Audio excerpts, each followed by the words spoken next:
नमस्कार, आप देख रहे हैं सिटी पोस्ट। मैं हूं अभिषेक मिश्रा। झारखंड में पहले चरण का चुनाव समाप्त हो चुका है और 7 दिसंबर को दूसरे चरण के लिए 20 सीटों के लिए वोटिंग होनी है। यानी कि झारखंड में 7 दिसंबर को दूसरे चरण का चुनाव है, जिसमें 20 विधानसभा सीटों के लिए वोटिंग होनी है। और दूसरे चरण के चुनाव को इसलिए बेहद अहम माना जा रहा है क्योंकि न सिर्फ सीएम रघुवर दास बल्कि सरकार में शामिल कई राजनीतिक दिग्गजों की प्रतिष्ठा दांव पर है। झारखंड में 7 दिसंबर को जिन 20 सीटों के लिए वोटिंग होनी है उसमें से अभी 8 सीटें बीजेपी के पास हैं, जेएमएम के पास 8 सीटें हैं, एक कांग्रेस के पास और एक आजसू के पास हैं। तो ये है वो तस्वीर, ये है वो समीकरण जिन 20 सीटों पर विधानसभा का चुनाव 7 दिसंबर को होना है।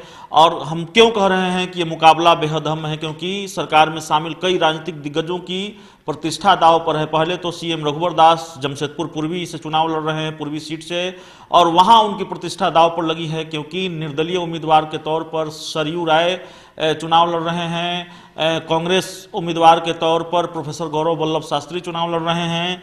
दूसरी तरफ बाकी आधा दर्जन सीटों पर झारखंड के दिग्गज नेता मैदान में हैं। विधानसभा अध्यक्ष प्रोफेसर दिनेश उरांव की किस्मत दूसरे चरण में दांव पर होगी। ग्रामीण विकास मंत्री नीलकंठ मुंडा, जल संसाधन मंत्री रामचंद्र साहिस, पूर्व मंत्री सरयू राय सीएम रघुवर दास के खिलाफ चुनाव लड़ रहे हैं, प्रदेश अध्यक्ष लक्ष्मण गिलुआ। तो ये वो तमाम नेता हैं, झारखंड के दिग्गज नेता, जिनकी किस्मत दूसरे चरण में दांव पर होगी। और जमशेदपुर पूर्वी सीट को सबसे दिलचस्प मुकाबला माना जा रहा है क्योंकि सीएम रघुवर दास के खिलाफ सरयू राय चुनाव लड़ रहे हैं। सरयू राय झारखंड के कद्दावर नेताओं में से एक हैं, बीजेपी के कद्दावर नेता रहे हैं, रघुवर दास की सरकार में लंबे समय तक मंत्री रहे हैं और वो निर्दलीय उम्मीदवार के तौर पर सीएम रघुवर दास की मुश्किलें बढ़ा रहे हैं। तो जमशेदपुर पूर्वी सीट पर भी निगाहें सबकी टिकी हुई है, और इसलिए टिकी हुई है क्योंकि कभी रघुवर सरकार में मंत्री रहे सरयू राय चुनौती दे रहे हैं मुख्यमंत्री रघुवर दास को।